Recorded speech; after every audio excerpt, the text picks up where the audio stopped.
Anda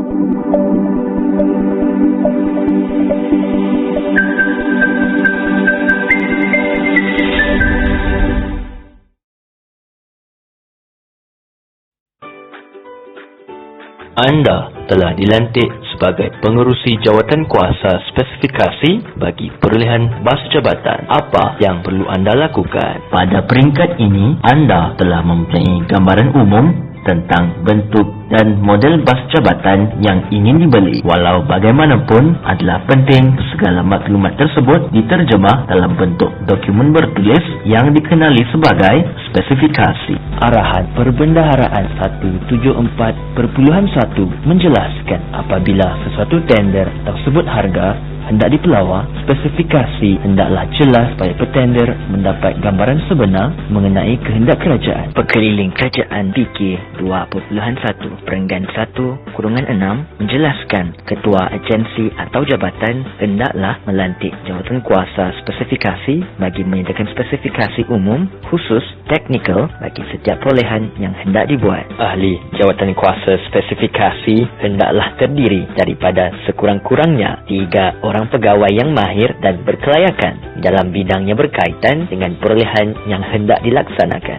Sekiranya agensi atau jabatan tidak mempunyai pegawai yang mahir, agensi boleh mendapatkan bantuan daripada jabatan lain yang berkaitan. Jawatan kuasa ini hendaklah diberikan masa yang secukupnya dan bersesuaian dengan perolehan yang hendak dibuat untuk merangka dan mewujudkan spesifikasi yang jelas. Proses perolehan terbahagi kepada 3 pra-perolehan, semasa perolehan dan pasca perolehan. Penyediaan spesifikasi merupakan salah satu komponen utama dalam proses pra-perolehan. Spesifikasi yang disediakan akan memastikan perolehan produk perkhidmatan oleh agensi diterima dengan baik dan menepati keperluan sebenar organisasi. Spesifikasi didefinisikan sebagai satu dokumen yang menyatakan ciri-ciri atau kemampuan yang mesti dipatuhi atau dimiliki oleh sistem, produk, perkhidmatan, hasil atau komponen untuk memenuhi keperluan pengguna. Spesifikasi ibarat jantung di dalam pelaksanaan perolehan dan merupakan dokumen yang disediakan untuk menjelaskan apa yang hendak dibeli dan menentukan hasil perolehan bagi produk perkhidmatan oleh agensi. Bagi pengguna, spesifikasi berfungsi untuk menerangkan keperluan mereka dengan terperinci bagi tindakan lanjut pihak jabatan. Pengguna hendaklah menentukan skop perolehan, membuat kajian pasaran dan melaksanakan penilaian risiko. Bagi jabatan, spesifikasi akan menjelaskan keperluan sebenar jabatan untuk rancangan perolehan. Spesifikasi tersebut akan dinyatakan dalam dokumen sebut harga atau tender. Dan kepada pihak pembekal pula, spesifikasi berfungsi sebagai panduan menawarkan pembekalan barangan atau perkhidmatan yang tepat dan mengikut kehendak pengguna. Spesifikasi juga digunakan untuk menetapkan piawaian bagi memastikan pembekalan mengemukakan barangan atau perkhidmatan yang memenuhi kualiti yang ditetapkan. Agensi boleh memilih untuk meletakkan piawaian yang diiktiraf dalam spesifikasi bagi menyatakan kualiti yang diinginkan. Antara contoh piawaian Malaysia yang boleh digunakan adalah seperti Jabatan Standard Malaysia, SIRIM dan Ship Classification Malaysia. Kandungan dalam spesifikasi bekalan hendaklah mengandungi tajuk, fungsi, tujuan atau kriteria, rincian teknikal, kuantiti, lokasi penghantaran, pembukusan, pemasangan, pengujian dan pentaulihan, latihan, jaminan, tempoh tamat atau lain-lain yang sesuai dengan bekalan peralatan yang diperoleh. Bagi spesifikasi perkhidmatan pula, sekurang-kurangnya mengandungi kandungan tajuk, fungsi, tujuan atau kriteria, kuantiti, lokasi perkhidmatan, jadual waktu perkhidmatan, senarai tugas perkhidmatan, obligasi kontraktor, syarat pelantikan pekerja atau pengawal bagi perkhidmatan pengawal, keperluan peralatan atau bahan, keperluan penyelenggaraan, latihan, jaminan dan lain-lain. Setiap keperluan hendaklah dinyatakan dengan bahasa yang ringkas, mudah difahami serta menggunakan istilah-istilah dan nilai yang tepat. Keperluan yang dinyatakan tidak bercanggah antara satu sama lain. Spesifikasi mengandungi maklumat yang lengkap bagi membolehkan pembekal membuat tawaran yang memenuhi keperluan agensi. Spesifikasi hendaklah mempunyai parameter yang boleh diuji, dinilai dan disahkan semasa penerimaan, bekalan atau perkhidmatan. Setiap keperluan di dalam spesifikasi hendaklah dinyatakan hanya sekali sahaja dan tidak bertindih dengan keperluan lain. Keperluan yang dinyatakan tidak bercanggah antara satu sama lain. Keperluan yang tidak diperlukan atau tidak bersesuaian dengan fungsi produk tidak perlu dimasukkan. Keperluan spesifikasi tidak boleh terlalu rigid. Sebagai contoh, dari segi nilai ukuran dan timbangan, nilai yang diberikan dalam bentuk julat nilai. Spesifikasi hendaklah jelas dan tidak mengelirukan. Sekurang-kurangnya memenuhi Malaysian Standard MS, ISO atau standard antarabangsa seperti ISO, NATO yang diiktiraf oleh kerajaan.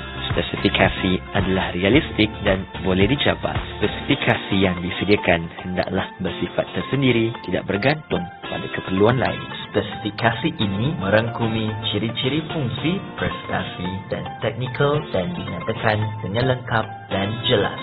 Spesifikasi fungsi adalah lebih menumpukan kepada fungsi sesuatu produk berbanding material dan bentuk. Ia akan menjelaskan secara umum berkenaan fungsi produk yang diperlukan dan mengambil masa yang singkat untuk dibangunkan.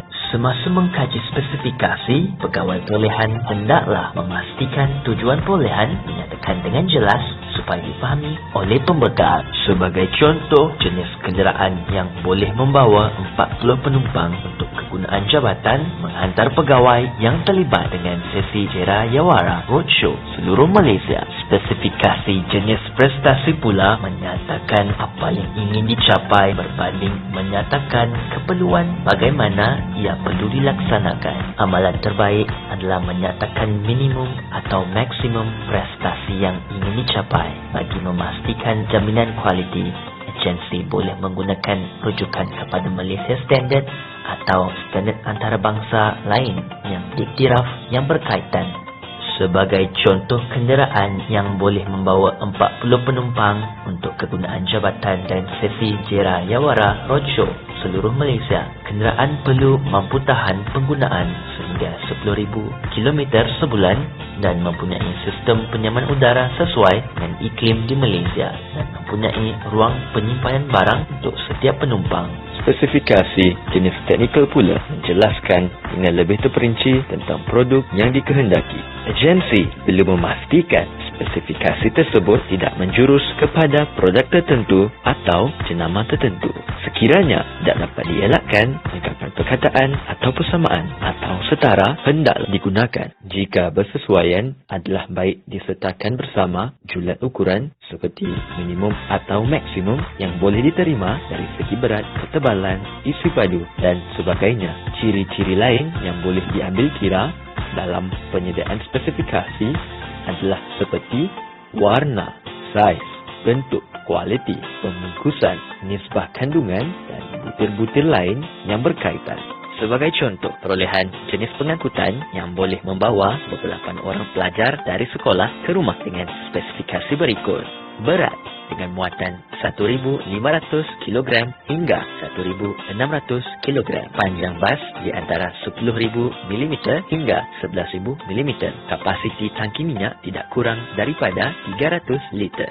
Spesifikasi teknikal adalah dominan di dalam perolehan bekalan. Walau bagaimanapun, penggunaan spesifikasi jenis fungsi dan prestasi akan menggalakkan pembekal untuk mengemukakan idea inovatif dan penyelesaian terbaik.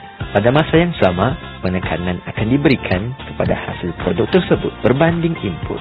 Bagi perolehan perkhidmatan, skop dan spesifikasi perkhidmatan hendaklah dinyatakan dengan jelas dan terperinci. Sebagai contoh, untuk menyediakan spesifikasi bagi perkhidmatan kawalan keselamatan tanpa senjata, agensi hendaklah menggariskan bilangan hari perkhidmatan diperlukan dalam sebulan. Agensi digalakkan mewujudkan satu jawatan kuasa semakan spesifikasi. Jawatan kuasa ini akan menyemak dan mengesahkan spesifikasi yang dibangunkan adalah memenuhi keperluan agensi, mempunyai format yang betul serta mematuhi format dan ciri-ciri satu spesifikasi yang baik. Sebagai contoh, di Kementerian Pertahanan, setiap spesifikasi telah disemak oleh satu jawatan kuasa semakan spesifikasi peringkat agensi sebelum dikemukakan kepada Institut Penyelidikan Sains dan Teknologi Pertahanan STRIKE untuk pengesahan. Dokumen spesifikasi yang dibangunkan hendaklah mengandungi keperluan mandatory, wajib dan supportive keperluan keupayaan minimum, keperluan sampel, keperluan katalog, keperluan penyataan pematuhan, schedule of compliance dan keperluan service level requirement, service level agreement, keperluan mandatory, wajib dan supportive Keperluan mandatory adalah pematuhan yang wajib dipenuhi oleh kontraktor dan pembekal. Kegagalan mematuhi keperluan mandatory akan menyebabkan tawaran sebut harga atau tender ditolak. Keperluan supportive merupakan pematuhan yang digalakkan untuk dipenuhi kontraktor atau pembekal. Tawaran supportive wajar dinilai sebagai kelebihan tambahan semasa penilaian tender. Keperluan keupayaan minimum. Dokumen spesifikasi hendaklah menetapkan keperluan keupayaan minimum yang perlu dipenuhi oleh kontraktor atau pembekal. Sebagai contoh, spesifikasi minimum perkakasan komputer Intel Core i9-9980 atau setaraf capacity memory 1TB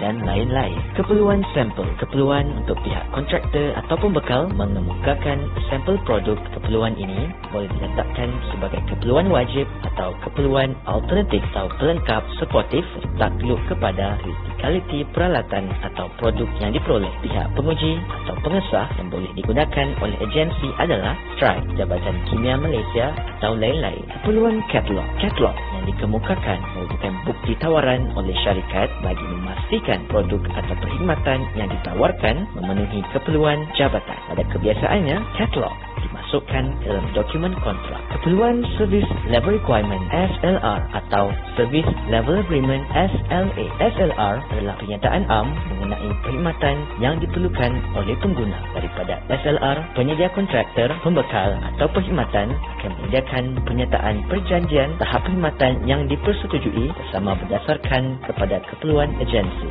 Keperluan penyataan pematuhan Schedule of Compliance SOC merupakan jadual penyataan yang perlu dipatuhi kontraktor atau pembekal. Kebiasaannya, penyataan SOC diambil daripada spesifikasi yang dibangunkan dan ditambah ruangan untuk isi oleh pembida sama ada dipatuhi atau tidak. Bantahan spesifikasi boleh dibuat oleh petender secara bertulis dalam tempoh 14 hari daripada tarikh dokumen tender dijual bagi tender tempatan dan 28 hari bagi tender antarabangsa. Agensi perlu menubuhkan jawatan kuasa untuk menimbang bantahan. Pengerusi jawatan kuasa adalah daripada agensi berkenaan dengan ahli merupakan wakil daripada Kementerian Kewangan dan agensi lain yang berkaitan. Sekiranya bantahan berasas, tender tersebut hendaklah dibatalkan dan ditender semula mengikut spesifikasi yang telah disemak. Sebagai kesimpulan, penyediaan spesifikasi bagi semua perolehan sebut harga dan tender adalah penting bagi memastikan agensi mendapatkan perkhidmatan dan bekalan yang terbaik.